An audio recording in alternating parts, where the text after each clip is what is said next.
Hello YouTube fans, here again, and I figure why not this one.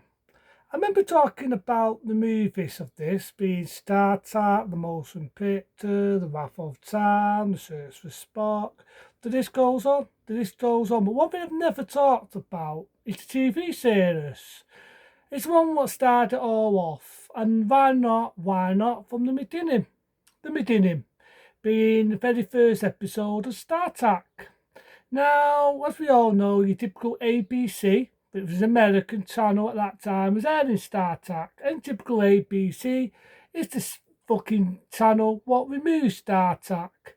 How James Seymour, may he rest in peace, how William Shatner and any of the two of actors, some of us sadly no longer with us, how they got the last laugh when they did the motion picture, and how much Star Trek proved the ABC channel network wand. Oh, it proved them wand.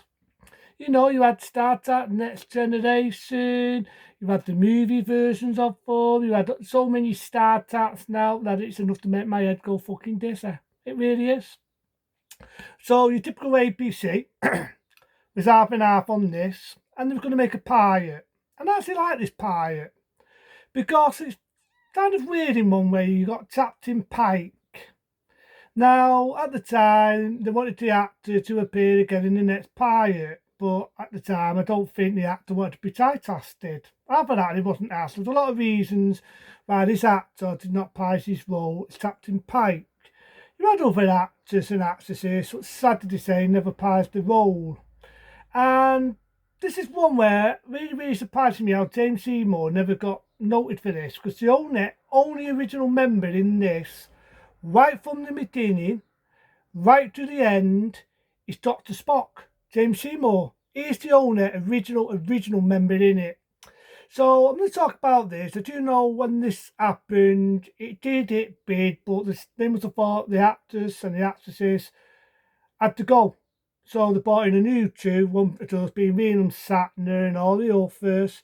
They did another pilot, get it right, Ben, and that did rub off. And then we had the series, I'm up to the theme, I'll kill it. Star Trek, we had the series then.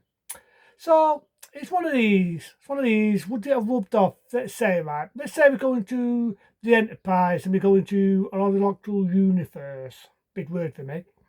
And the actor that played Captain Pike, because sadly he's no longer with us, may he rest, and none of the other actors and actresses stuck with it and they kept them right through the series. Would there have been the motion picture? What would it have been like? And it would have been a success.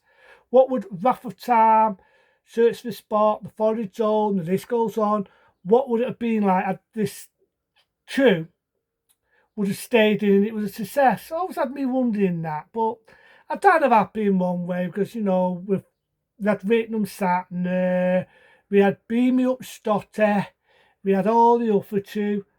Instead, you know what I mean, we had Alora, we had Suru, we had them all. We had them all. So, without a two, you do get the similar music, you know, do, do, do, do, do, do, do, do. The Enterprise looks a little bit different. Again, it's your typical Mogul. I do know over the years they've altered the series. Now you've got CGI Enterprise. That's one thing I will diff CGI. They have improved it with the way they fixed that because, you know, you can see it with stings. You can see it's a typical Mogul fucking Enterprise. But I don't know. I think it's just at a time. You know, it was the 60s. I can let the Enterprise fly over my fucking head. You know, TV budget and everything. So you got Captain Pike, he's in the Enterprise, he's fed up running the Enterprise, you got these other divers, he talks to him, you got one dude you think it's going to be a love interest, and the funny thing is, this actress appeared in an Elvis Presley film. Little bit of history there. If anyone ever remembers an Elvis film, called Dools, Dools, Dools, she appeared in that as Elvis's love interest. There's a bit of interest there. Probably won't find that interesting, but I thought it was interesting that this girl. Because I was watching this, I think I've seen her before. Because he's watched a lot of Elvis films. And it just came to me, she's out with Dools, Dools, Dools, the Elvis film. Well, that's something interesting. I've got to admit, Dr. Spock, James Seymour, they must have done him up. His hair looks a little bit different and his ears are a little bit differently pointed. Obviously, they didn't thought it looked like Date, so when they got to the next pirate, you do got to see the Spock, and we all remember him. She's a little bit different, but as the series goes on, we get to see Spock a little bit different. I've got to admit, his acting in this, he's a little bit, I'd say a bit wooden. It's nothing personal with James Seymour. I know he's no longer with us, but I felt his acting was a little bit off in this, here and there. But I'll give him his due. It's his first role. He's been an alien. He's been the Dr. Spock. So, it's the first pirate. It's his first role. I can let that fly over my head, just like the Enterprise.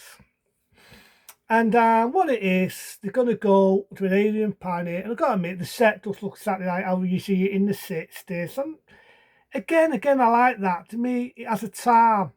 It has a charm. So they're on their thing, and Captain Pike finds finds his love interest, and he falls for her. And you get this weird fucking alien. Remember when I was in Tis Ritter, when we had the madness, and we had the lockdowns, and said this weird bald fucking fucker looked like an alien. I swear this is Tis Ritter, the fucking alien, when we had the lockdown. I fucking swear it looks just like him. He has a bald head, weird veins coming from his head, and he's fucking with Captain Pike, and they want him as a sex slave. I'm being silly, but it might as well be, because they want him as a love interest to this girl. That's how I look at it. And there's a bit in it where she changes and she goes Jean and she's dancing around and doing this exotic dance. Again, I know this actress is also sadly no longer with us. Very sad, very attractive to her in that era. And there's a bit where the alien's fucking with him and he's pretending to be a monster and he's choking it out and he turns back. And there's bits where they're trying to find him. Dr. Spock goes to Larry because they're about to beam him up. For some reason, he pauses. And basically, they just got Captain Pike as a slave, trying to get him to fall for his girl. And he does fall for her, but the only problem is there's all a real identity. She's all badly burnt and deformed on one side of her face. He wants to return back to get her beauty, but he doesn't. And he beams back up to the Enterprise and buys another day. But I do know that they did an anniversary to show off the ABC, because ABC didn't think this was going to be bid. They did not think that Star Trek, this pirate episode, was going to be bid. And it was proved and wronged. But they said about the anniversary of that, they did do a follow-up to this story. And that's got to admit, I like the follow-up to it, where Captain Pike is all burnt up, he's in a wheelchair, and there's all bits from this pirate episode. I actually like that one. Maybe one day around the road, I'll do a review on that one. But this one, I didn't mind it. I didn't mind what it was. I liked the story to it. It took me in days. There's a bit where I felt it dragged a bit. Where I do admit, it's just my opinion. I do admit, as the series goes on, it does improve on that. Like some of the stories, now, nah. And some of them I like. This one, I thought was an interesting story. It was a good start. It was a good start, let's say. But I could kind of see why after this, they didn't really went with Captain Pike, and then the other actors and actresses decided to stick with James Seymour as Dr. Spock. I can see why, but at the same time, I don't hate this. I think it's a good start. So it's hard to different points. It's a TV series, it's not a film like the Motion Picture, the Wrath of Time. I'm just repeating myself now. It's not like that. So what can you do? It's a TV show, but I'd say it's a good start. It definitely started the series Star Trek. Without this, you wouldn't have had Star Trek. You would have had the Forage Zone, Star Trek the Forager, Star Trek Next Generation, sort of go on. You wouldn't have the films, without repeating myself. You wouldn't have had any of that if it wasn't because of this. So I don't love this, but I think it's a good start. And I respect it. How's that? I respect it for what it bought. And as for the APC, fuck the APC. They removed it in '69.